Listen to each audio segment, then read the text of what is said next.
Nathalie Portman mérite-t-elle un Oscar pour Jackie? C'est le débat qui oppose Grégoire Leménager de l'Obs et Jean-Christophe Buisson du Figaro Magazine. Nathalie Portman mérite un Oscar puisque ce film est fait pour qu'elle ait un Oscar. Ce film Jackie, Paolo Lorin, qui évoque une semaine dans la vie de Jackie Kennedy, la semaine qui suit l'assassinat du 22 novembre 1963 de John Kennedy à Dallas. Et donc ce film est c'est pas un biopic en fait, parce que c'est vraiment une semaine de la vie de Jackie Kennedy, donc qui évoque évidemment le deuil. Et puis Jackie Kennedy reçoit un journaliste de CBS, je crois. De Life, pardon. Le film ne détaille pas ça d'ailleurs. Reçoit un journaliste qui est joué par Billy Crudup et à qui elle va donner sa version de ce qui s'est passé et même de sa conception du pouvoir. Donc c'est intéressant, l'idée est intéressante de prendre ce morceau. Le problème, c'est que c'est pas ce qu'il y a de plus intéressant, à mon avis, dans la vie de Jackie Kennedy. Bon, on peut en discuter. Et le problème aussi, c'est que le résultat est qu'on voit Jackie Kennedy dans tous les plans, la voit dans tous ses états. C'est des gros plans incessants sur Jackie Kennedy en train de pleurer, Jackie Kennedy en train de se demander à quoi bon vivre, Jackie Kennedy en train de se demander si elle a assez aimé John Kennedy. Et que du coup, ça devient vraiment une sorte d'hagiographie, de portrait alors qui se veut très fidèle en tout cas dans le décor, dans les vêtements, de l'image que nous avons de Jackie Kennedy. Et je pense qu'il passe un petit peu à côté du sujet qui est abordé au début justement avec cette interview où elle donne les règles du jeu à ce journaliste en disant c'est moi, je vous dis des choses mais je relirai et si ça me plaît pas je le garde pas. Et puis on la voit quand 2 ans plus tôt elle fait visiter aux Américains la Maison Blanche, pardon c'est là pour CBS. Et là on comprend que c'est la naissance de la communication politique. Et je trouve que le sujet du film ça aurait dû être ça, et c'est vite évacué parce que le réalisateur est amoureux de son sujet, amoureux peut-être de Jackie Kennedy, peut-être de Nathalie Portman, qui est formidable, mais qui est, je trouve, trop présente, c'est trop centré sur elle. Ouais. Mais en tout cas, alors, le Oscar. Le sujet de la communication politique, on va y revenir parce qu'il n'est pas du tout évacué, puisque c'est le sujet qui est traité par le film du début à la dernière minute. Non. Si, bien sûr. Et enfin, bon, vous reprochez au film de se focaliser sur le personnage de Jackie Kennedy, c'est-à-dire que c'est dommage pour vous, mais c'est effectivement le principe sur lequel repose ce film qui s'appelle Jackie et qui choisit d'avoir un effet de loupe sur ce personnage-là à un instant T, qui n'est pas n'importe quel instant. Et avec un personnage qui n'est pas n'importe quel personnage quand même, et qui est quand même un personnage extrêmement intéressant, extrêmement complexe, et assez mais mystérieux. dont on ne saura pas plus à la fin qu'au début. Ah bah oui, c'est pas grave. Il a posé les pièces du puzzle sur la table. Et le film d'ailleurs est construit comme un puzzle de manière vraiment virtuose. C'est-à-dire que vous dites c'est pas un vrai biopic. Effectivement, c'est pas un vrai biopic dans la mesure où il y a un système de flashback permanent. C'est déstructuré. Vous aimez bien quand c'est déstructuré, vous j'aime bien quand c'est bien fait surtout. Et là c'est très, de ce point de vue, c'est très bien fait. Enfin, on n'est jamais perdu.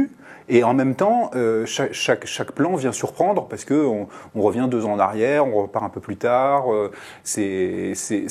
Tout ça s'enchaîne de manière extrêmement fluide, alors qu'il n'y a rien de linéaire dans la. Pas forcément fluide parce que par exemple l'attentat lui-même, il est redécoupé en 3-4 morceaux jusqu'au moment où on voit même des morceaux de cervelle de John Kennedy. Il en fait un peu trop là-dessus sur les. Il me semble que c'est un peu exagéré et il me semble aussi que les grands moments historiques sont peut-être plus intéressants.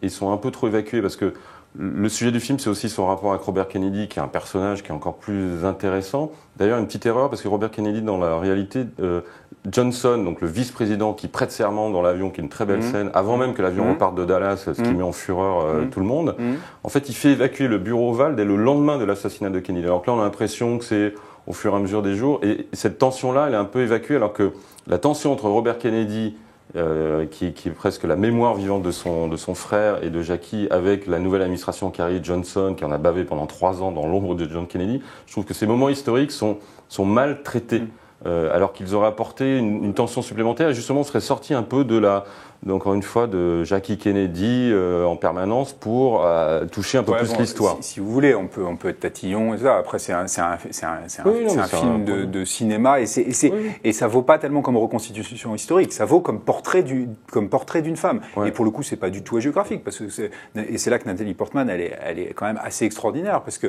elle est pas sympathique du tout. Non. Et elle peut être très émouvante par moments et en même temps, elle est pas sympathique. La manière dont elle traite ce journaliste, elle est très drôle, très cruelle, et elle en dit très long sur l'espèce de maîtrise qu'elle essaye d'avoir d'elle-même et de la situation. Parce que vous dites que la question de la communication politique est évacuée. Non, pas du tout.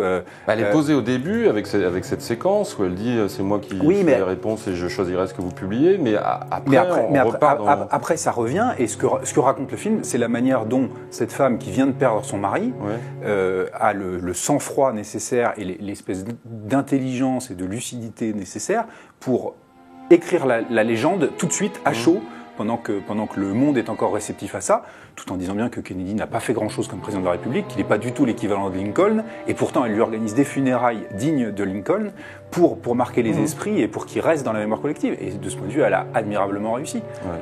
Mais encore une fois, moi je trouve que on reste à la porte d'un grand film sur Jackie Kennedy qui serait aussi la femme amoureuse, la femme trompée, la femme libre après.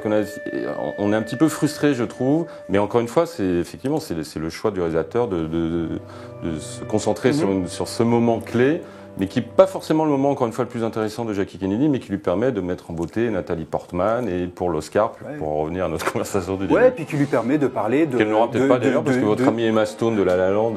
Emma Stone le mérite aussi, donc je ne sais pas comment ils vont se débrouiller, mais le film aussi arrive dans un moment où je vous signale qu'on se pose pas mal de questions sur ce que c'est que la présidence des États-Unis, sur ce que c'est que la place des femmes en politique, sur ce que c'est que l'emploi occupé par les femmes d'hommes politiques. Et la communication politique. Et la communication politique, la manière dont les politiques instrumentalisent les médias. Donc c'est un film qui est très actuel. Alors évidemment, il ne dit pas tout de Jackie Kennedy, il ne dit pas tout de sa vie, mais il est assez fort quand même, et très maîtrisé.